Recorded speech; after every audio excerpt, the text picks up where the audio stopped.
We will begin, though, with, like I said, Army-Navy Week. This has been quite a time. This is, of course, the 125th edition of what is the greatest rivalry in all of sports. Now, here's some of you out there, you're like, Chad, really? The greatest rivalry in all of sports? What about Yankees-Red Sox? Yeah, not going to cut it, bro. What about Lakers versus Celtics? Nope, not going to cut it there either. What about in the NFL, Cowboys versus the Commanders? Well, as great as all of those rivalries are, as great as all of those conversations are, the single greatest rivalry is Army versus Navy.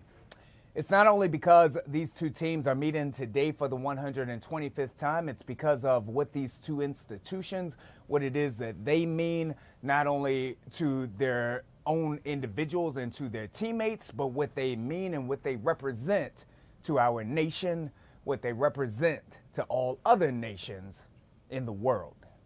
You look at these teams, these are young men out there who are giving it their all out there on the football field, but who have committed themselves to give their all to this country. They are fighting each other on the turf between those white lines, but more than anything else, they are fighting for our country. They are fighting for our freedom. So I just want to give a huge shout out to everyone within the military community, a huge shout out to both Army and Navy for everything that these young men, that the young women that support them, that all of the officers, that everyone in that entire community does for everyone of us to secure our freedom. Now, I've had an opportunity to have a really, really great week in terms of covering this. I've had an opportunity on Wednesday, just as I run you through my life as being Chad Ricardo here at Fox 5 on Wednesday, had an opportunity to go out and check out our Heroes Huddle, the first ever football camp for the families of our active duty military athletes out there, our active duty military, I should say, that was quarterbacked by RG3, Washington football legend Robert Griffin III. It was held at the Prince George's Sports and Learning Complex, which we had Northwest Stadium right over the shoulder of our student athletes out there on the football field, and it was quite an outstanding time. I mean, we had, again, the families of our soldiers. We had the youth, upwards of 100 youth out there. I tell you what, it was raining. It was a little bit windy out there, but despite all of that,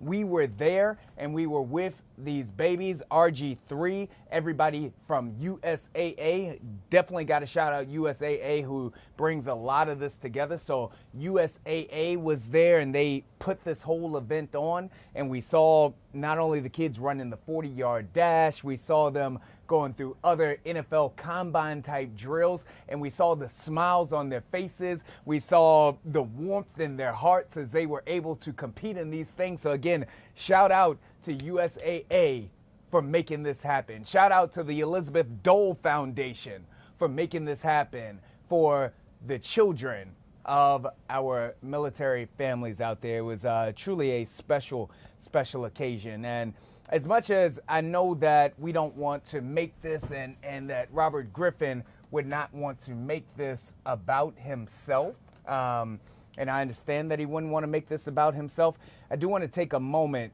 to shout out Robert Griffin III. Now, RG3, he is, as I get everything on my board ready here, RG3 is a child of military parents in his own regard, if you weren't aware of that. And not only is he a child of military parents, he grew up in Texas, and I had a chance to interview him during the event, and he spoke about the fact that growing up in Texas, that no one ever came back. Corpus Christi, Texas, I think that it was. He said that, you know, people who came from there, they went out and did great things in life, but very rarely did they come back and give back to the community. So he said that one of the reasons that this event, the Heroes Huddle, again, shout out to Elizabeth Dole Foundation, one of the reasons that this event was so important was that he wanted to be someone who came back and gave back to the individuals right here in the DMV. He said that here in the DMV gave him so much during his life, and so he wanted to be sure to take an opportunity to make sure to give back to those families. And so he said that, you know, his not only his name, but his legacy and everything else was built here in Washington, D.C. So to have an opportunity to come back right here and to be with the people was something that was special to him. I am told by our producers that we do have the video. So instead of me just talking about it, I want you to take a look. This was Wednesday of Army-Navy Week, kicking that off with the Heroes Huddle football camp. Check it out. The 125th edition of the Army-Navy game is going down this Saturday in Northwest Stadium. It's going to be fun. Go Army. Okay, we'll see. What about Navy, though? But to kick off the week-long celebration, Washington football legend RG3, my guy, quarterback the Heroes for Huddle football camp benefiting the children of military families. And our Chad Ricardo was there for all the action. What a time to be alive. We are kicking off Army-Navy Week with the first ever USAA Heroes Huddle football camp led by legend RG3. The man, the myth, the legend, RG3 teamed up with USAA to give back to local military and veteran families for the Heroes Huddle football camp. We got to learn about football. Now, Griffin himself was a child of military parents and says that it was an honor for him to be on the field in the backdrop of where he built his legacy right here at Northwest Stadium, giving back to these military families. Why is it so important to give back to these families? Oh, it's important because you don't want them to feel like they're ever forgotten. Growing up in Copperas Cove, Texas, nobody came back. So when you make it and you have an opportunity to give back, you do it. Now, I grew up next to Fort Hood. This isn't Fort Hood, but D.C. is where my football career really took off, and this place changed my life forever. Step right into it. USAA's Heroes Huddle Camp presented youth with an opportunity to catch passes from RG3. In addition to competing in an array of other drills that included accuracy challenges and running the 40-yard dash. A time was certainly had as these military families savored the moment, rain or shine. USA was founded by the military for the military. So these events are just one small way that USA can give back to the military families. You saw a lot of military children here today on behalf of the Elizabeth Dole Foundation, and they really are our hidden heroes. The military family is important for us to ensure mission readiness for our country, and it's amazing that the Elizabeth Dole Foundation was able to host an event like this with USAA for our kids for Army-Navy. They had a blast, and everybody wins. What made today fun for you? Having everyone here and, yeah, just playing football. That's going to do it from the first annual USAA Heroes Huddle football camp. RG3, take us out of here, brother. Here we go. Go Army! Go Navy! RG3, everybody, go Fox 5!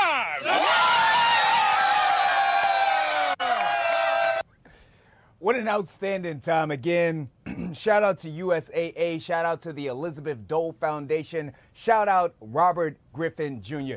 Share a little bit about television with you. You know, I mean, we are often very fortunate to be able to spend time with, albeit, you know, people who have made names for themselves in entertainment, in television, in this regard, in sports. And although a lot of these people are great and they're gracious with their time, there are few that I've ever encountered who were willing to dive fully and completely in the way that Robert Griffin III did. Want to give him credit. There was earlier in this year, he had been working with ESPN. That ESPN gig fell through for him, but instead of packing up his bags, he went and built his own platform to kind of uplift himself and his family as well. I think that he works on that with his wife. As a result of that, he is able to now, he's going to be calling, I believe, the Christmas game with Netflix. So instead of falling down and staying down,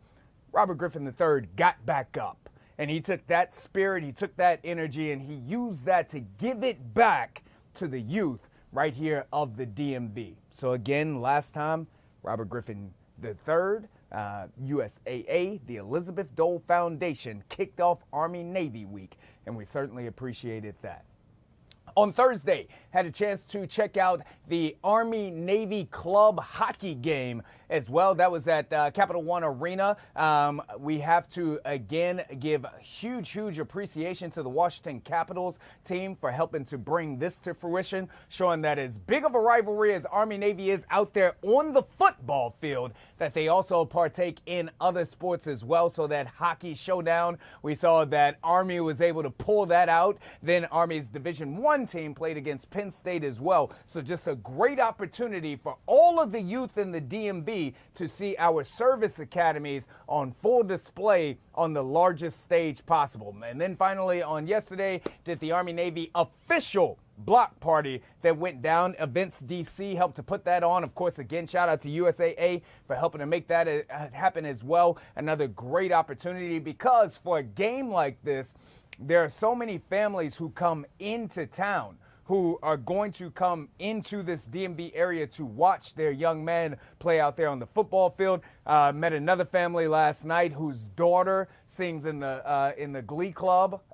for Navy, I believe, and so had an opportunity that they come into town as well. So Events DC and USAA putting on that block party for the families to be able to come out and support their youth. It has truly been a great and special week here, Army-Navy Week in the nation's capital, celebrating these service academies, celebrating these young men, these young ladies, these families, these children that make all of these things possible, again, fighting for our freedoms.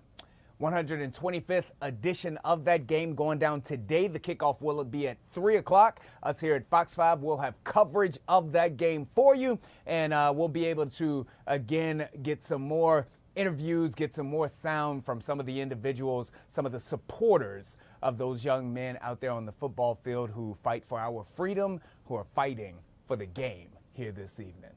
All right, let's turn the page now from that big game, Army-Navy, into the VA 6A state championship game that is also going down today on Saturday. That is the James Madison Warhawks of Vienna taking on the Oscar Smith Tigers of the 757. Now, I am from the 757, and I'll give you my take on this matchup coming up in just a moment. But you know that when we talk about Virginia football, I like to pass it over to my guys from the All Hitches podcast, Dan and Dash, who are the experts, because nobody covers Virginia high school football like Dan and Dash. Make sure that I've got their sound ready. I asked them about this game. So Dan and Dash, take it away with our state championship preview. All right, thanks, Chad. All right, here we are. Finally, after all the weeks of games, this is it. Two worlds collide, rival nations going at it. Oscar Smith, Madison. Obviously, we're going live this afternoon to talk about it and watch the game. In the meantime, we're kind of breaking things down this morning. Coach Mesa, what do you think about this one? Yeah, so Oscar Smith led by a really dynamic offense, the triplets between Nesbitt at running back, Johnson at wide receiver, and Andrews at quarterback. They've been explosive all year.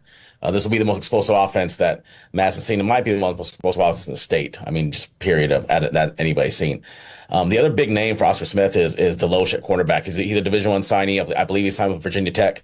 Just a huge shutdown corner to go along with from what we've seen, what we heard, is probably one of the best run defenses, or just defense total in the state as well.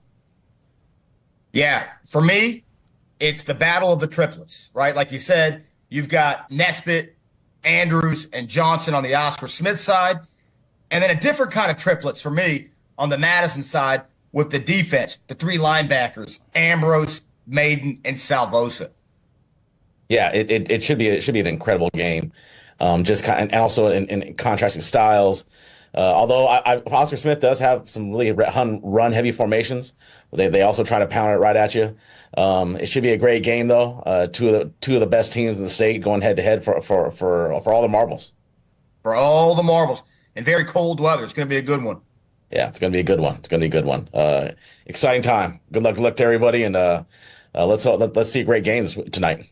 Heck yeah, let's do it. Shout out again to my guys, the All Hitches podcast, Dan and Dash.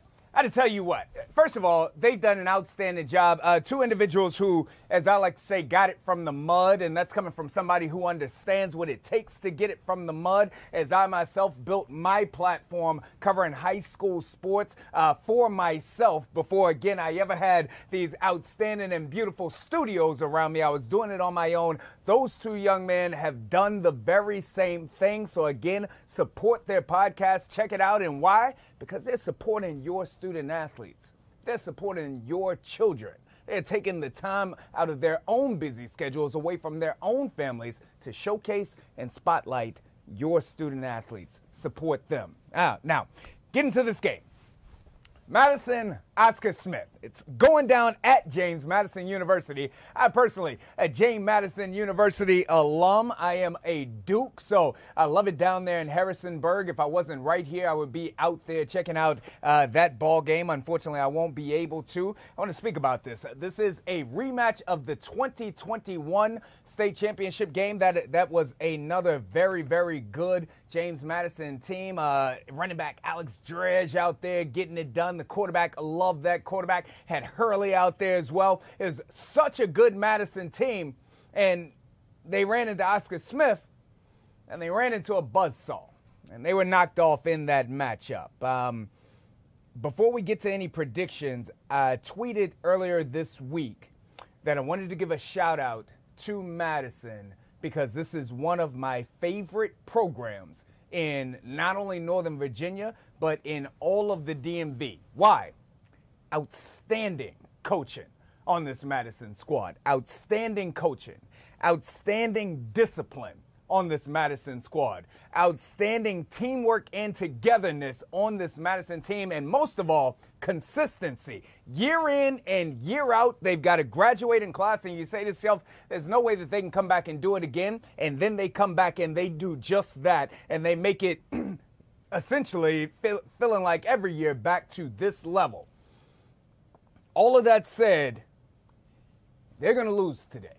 They're going to lose today, and chances are that it's probably going to be about a 2-score, maybe even 3-score margin that they're going to lose by. And that's no disrespect to this Madison team because, again, they are outstanding, but they're going to lose today. I had an opportunity earlier this week to interview with my main man for the Nova Football Legends podcast, my main man, JB. And JB asked me, he said, Chad, why is it, in your perspective, coming from the 757, that when a team from that region meets up with a Northern Virginia team, that typically the team from the 757 wins and it's a lopsided margin? And I told JB, I said, listen, man, these student athletes are playing for something different. And I want to be very respectful to everyone out there. They're playing for something different.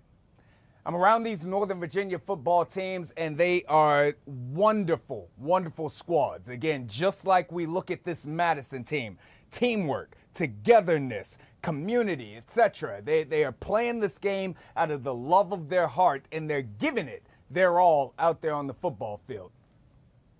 You come from the 757, bro. You come from some of the other areas. You're playing for more than just those things. You're playing for survival. You're playing as a means to get out.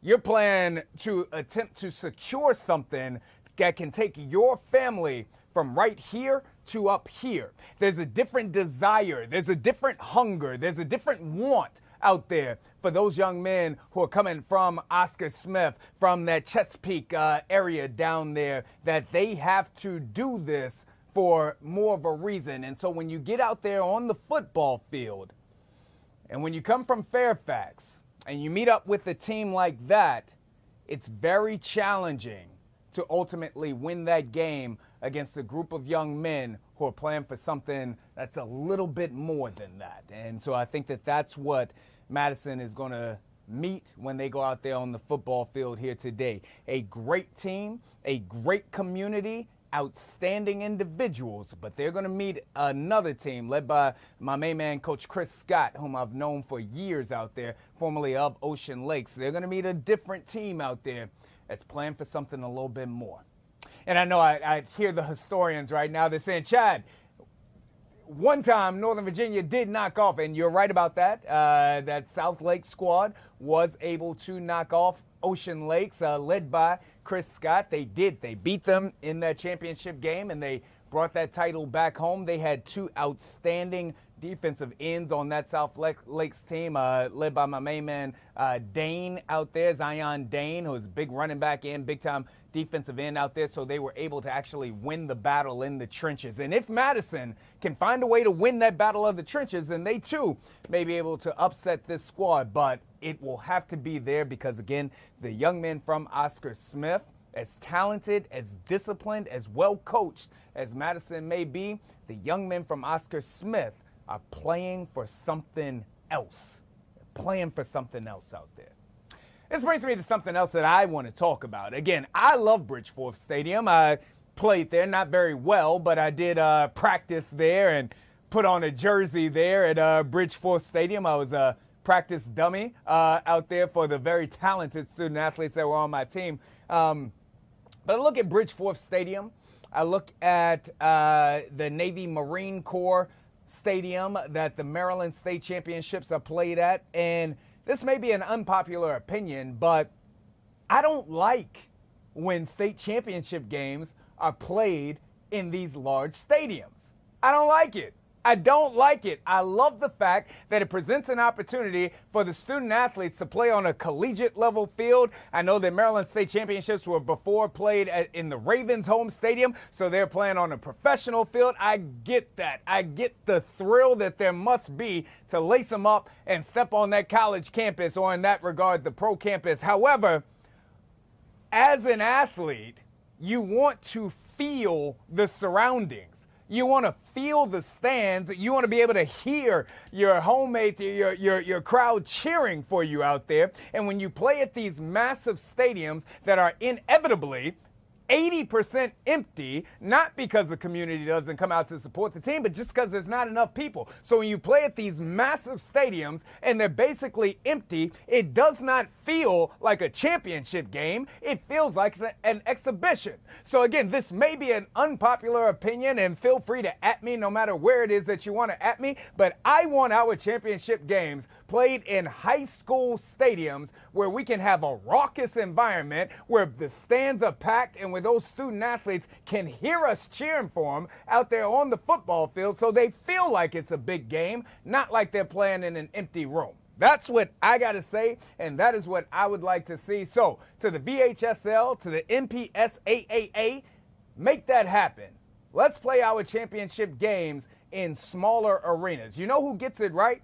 The DCSAA gets it right. They play their championship games at Georgetown in Washington, D.C. So at Georgetown, you are playing at a collegiate level stadium. However, it's a smaller stadium, so it's still packed. You get all of the amenities, the locker rooms, the nice field, everything else. You get all of the amenities that you might get at a collegiate or professional field. However, it is still so intimate that you can feel the crowd, and the student athletes can be pushed forward by the crowds and the families that come out to support them. Take a cue from the DCSAA, Virginia and Maryland. Play your championship games in a smaller atmosphere. I don't care if it's an unpopular opinion. It's my opinion. And on Loud AF, I'm allowed to give it to you, brother.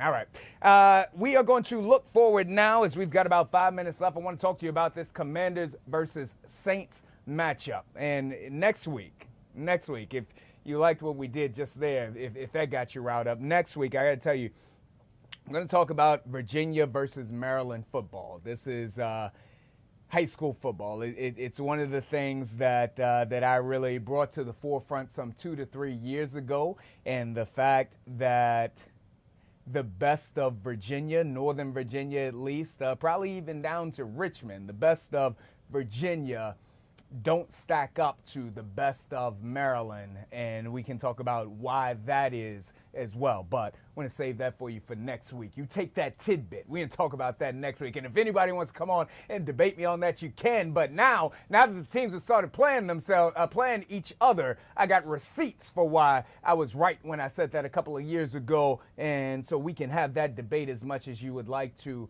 as well. I hear a couple of you out there in Northern Virginia. I know how you feel about it, but we'll get into that next week.